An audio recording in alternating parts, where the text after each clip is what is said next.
Hello and welcome to Wrestling and welcome to the Smackdown Synopsis.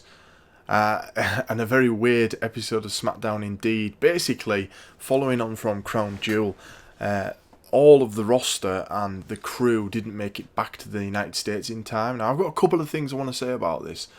Firstly, they said it was mechanical issues. There's rumours that it could be something else, something to do with the Saudi officials. Who knows if that's actually really true.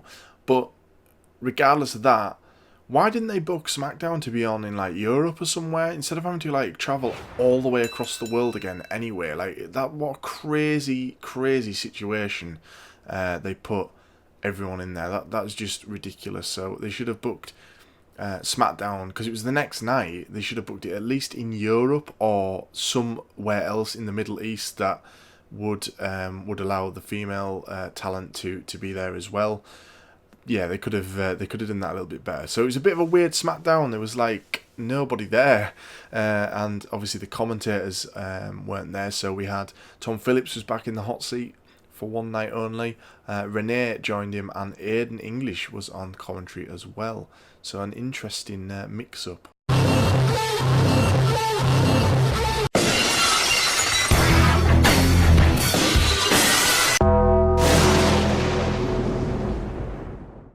So the show started with Brock Lesnar and Paul Heyman, because they were lucky enough to get away from Saudi Arabia. Supposedly, obviously Brock had his match pretty early on.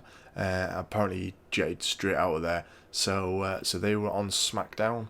They replay all of his match actually from Crown Jewel, which was quite unusual to see because it's been some time since WWE has put any sort of video highlight of a pay-per-view on their weekly television show. I know it wasn't a long match, it was about 2 minutes at the pay-per-view, but they were obviously filling for time here. They obviously didn't have a full show, so they thought, well, we may as well show that match off again. Paul announces that Brock quits SmackDown and will be going to Monday Night Raw, where he can hunt Rey Mysterio, because contractually he's not allowed to face Rey or something was the reason. So he's quitting SmackDown and he's going to Raw. It looks like he's taking the WWE Championship with him. So that's interesting and a weird sort of start to this new brand split. I don't know if this is going to be permanent or what, but yeah, very weird. And it answers the question that I raised in the Crown Jewel review, which you can go back and watch on the channel. I asked if both titles were going to be on SmackDown, and it seems like that isn't going to be the case. So, yeah, looks like they've got themselves out of a corner with that one. As Brock is leaving, we see Triple H and HBK looking on, and Shawn Michaels is all decked out in his NXT gear, and that's a little clue as to what is going to be happening tonight for the rest of the night. So the first match on SmackDown is Moody Bayley, the new moody, dark, emo-ish sort of Bayley, to defend her title against Nikki Cross. Apparently Nikki won a six-pack challenge for this opportunity. I didn't see this match, but yeah, pretty standard match to be honest. Nikki actually was looking like she was going to win until Sasha interfered, and the ref was looking at this point, so I'm not quite sure why this wasn't a DQ.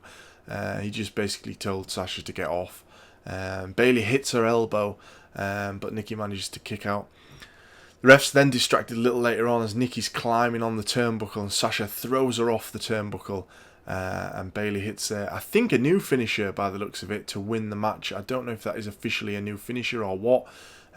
Still sort of learning more about this new Bayley character, and I've been dipping in and out of watching it, so I'm not quite 100% sure on that. I'm sure some of you can tell me. After the match, Shayna Baszler turns up and she takes out Sasha outside of the ring. Then she attacks Bayley, and that is the start of the NXT invasion. This episode of SmackDown is basically an episode of NXT, but it ties in nicely actually to Survivor Series. We'll talk more about that as we get into this episode.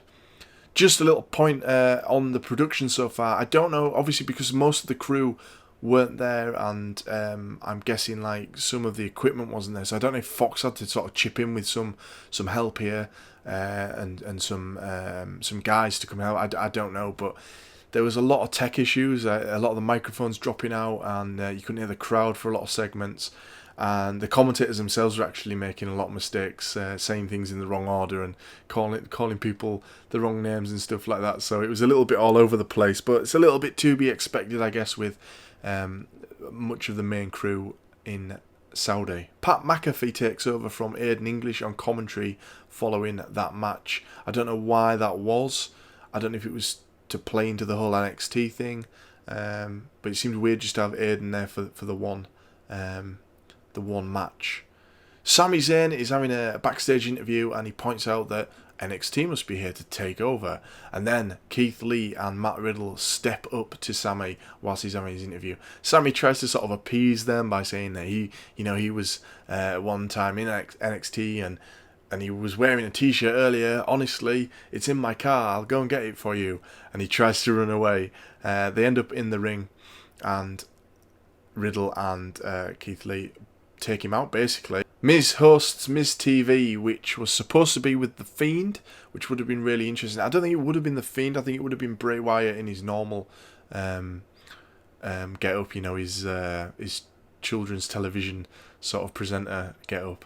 But yeah, he's not there because he was stuck in Saudi as well. So Miz was supposed to be interviewing himself or something. But he comes out and he's talking about NXT and bigging it up, actually, when Tommaso Ciampa, his music hits.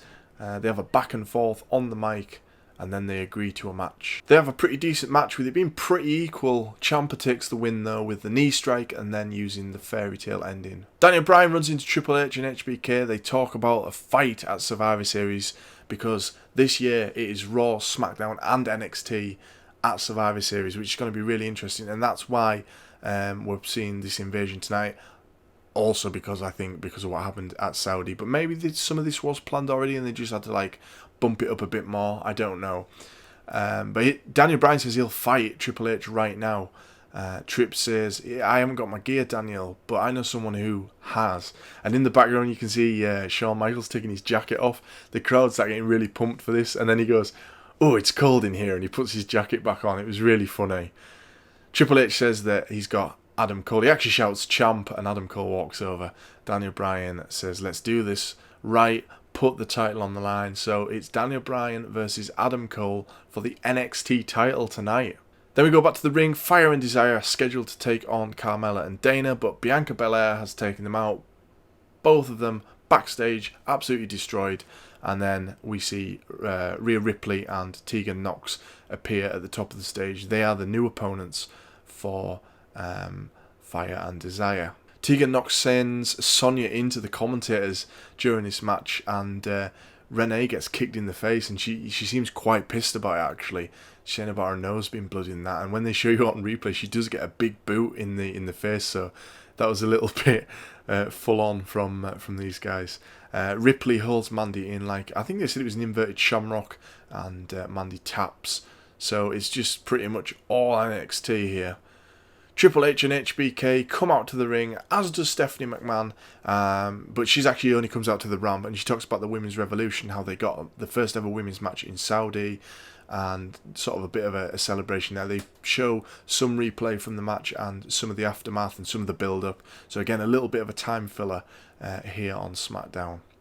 So the NXT title match closes the show. It was a really good match. I really enjoyed it. Such a good main event. There's a crazy moment where the two superstars are in a suplex position, but they end up toppling over the ropes. That was really cool. Daniel Bryan goes for some suicide dives, and he gets sort of hit with a huge kick to the head from Adam Cole. Bryan throws Cole off the top turnbuckle with a German suplex, which looked really nasty. He landed awkwardly on his neck, but he carried on. He was okay to keep going.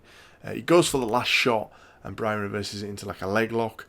Daniel Bryan picks up Adam Cole, but he reverses it into a backbreaker. Then he pins Daniel Bryan, but Daniel Bryan reverses it into the label lock. Such a good match. They really had me here. I honestly kind of was starting to think that Daniel Bryan was going to win the NXT title, but Adam Cole gets a leg on the ropes and escapes the submission hold. I really like the way that Adam Cole sells the S-kicks. He was flopping back onto the mat when he was getting hit with them. That was a really cool way to sell the S-kicks. Daniel Bryan goes for his running knee, but he runs straight into a super kick. Cole then lands the Panama Sunrise and the Last Shot to retain his championship. And then the rest of the NXT roster come down to celebrate with Adam Cole. Triple H leads them with the closing promo, which I thought was pretty cool. I loved the main event. But it was a bit up and down on the night. I think obviously it was a little bit mashed together at the last minute, but I do think I'll give this one a 6 out of 10 purely for that main event.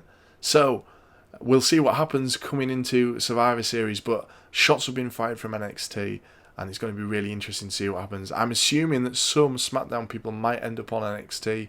Of course, we've got Raw tonight as well, so it'll be interesting to see what happens there. Thank you for watching. Hope you've enjoyed, and please hit the like button and subscribe. We'll see you in the next video.